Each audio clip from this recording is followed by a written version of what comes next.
রাজধানীতে গ্যাস সংকটে জনভোগান্তি চরমে। এ বিষয়ে আরো বিস্তারিত খবরাখবর জানাতে তেজগাঁও এলাকা থেকে যোগ দিচ্ছেন শফি মাহমুদ সাগর।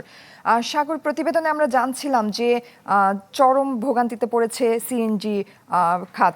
তো জনভোগান্তির চিত্রটা কেমন দেখছেন? জয়ী, আমি সকাল থেকে বিভিন্ন ফিলিং স্টেশনে ঘুরে এসেছি এবং আমি যেটি দেখলাম যে এই গ্যাসের সংকট সেটি আসলে জনভোগান্তিতে রূপান্তরিত হয়েছে সেটি কয়েকদিন ধরেই, এবং যার ফলে যেটি হয়েছে যে একে তো সকাল থেকে যানবাহনের চালকরা তারা আসলে সিরিয়াল দিয়ে লম্বা সিরিয়ালের পরেও আসলে গ্যাস পাচ্ছেন না। তার উপর এই গ্যাসের সংকটের আরেকটা প্রভাব রয়েছে, সেটি হচ্ছে যে যেহেতু যে সকল সিএনজি চালিত যানবাহনগুলো রাজধানীতে চলছে সেগুলোরও কিন্তু সংকট তৈরি হয়েছে, এবং সিএনজি এবং অন্যান্য যে রাইড শেয়ারিং বা রেন্টা কার রয়েছে তারাও কিন্তু গ্যাসের সংকটে ভোগার কারণে তারা কিন্তু আগের মতো করে যাত্রী পরিবহন করতে পারছেন না, এবং এর ফলে কিন্তু একই সাথে যেমন রাজধানীতে সিএনজির সংকট রয়েছে তেমনি ভাড়াও অনেকটাই বেড়ে গিয়েছে। আমি সকালেই একজন রেন্টা কারের একজনের সঙ্গে কথা বলছিলাম, তিনি বললেন যে যেহেতু এখন গ্যাসে তারা চালাতে পারছেন না, তাদেরকে তেলে চালাতে হচ্ছে, যার ফলে আগে যেখানে তিনি 500 থেকে 700 টাকায় যে ভাড়াটা নিতেন এখন সেটি তার নিতে হচ্ছে 1000 টাকার উপরেও। AKS অর্জন করলো গিনেস ওয়ার্ল্ড রেকর্ডস।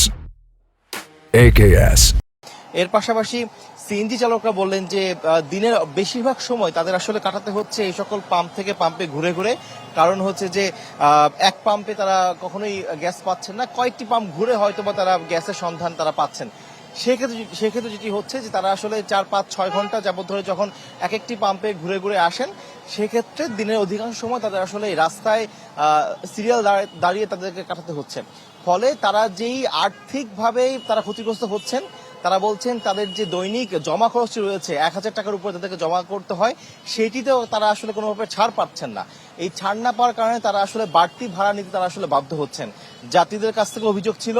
এর পাশাপাশি যেহেতু গ্যাস সংকট শুধুমাত্র যানবাহনের উপরেই পড়ছে না, পাশাপাশি যেহেতু রাজধানীর আবাসিক এলাকাতেও আসলে গ্যাসের প্রচন্ড সংকট রয়েছে, তাই ঘন্টার পর ঘন্টা দাঁড়িয়ে থেকে আসলে চুলার কোনো গ্যাস পাচ্ছেন না আবাসিকের গৃহিণীরা, এবং এর ফলে কিন্তু দৈনন্দিন জীবনে যে সকল রান্না বান্নার কাজ থেকে শুরু করে যে সকল স্বাভাবিক কাজকর্ম ছিল সে সকল স্বাভাবিক কাজকর্মের কিন্তু বাধা সৃষ্টি হচ্ছে।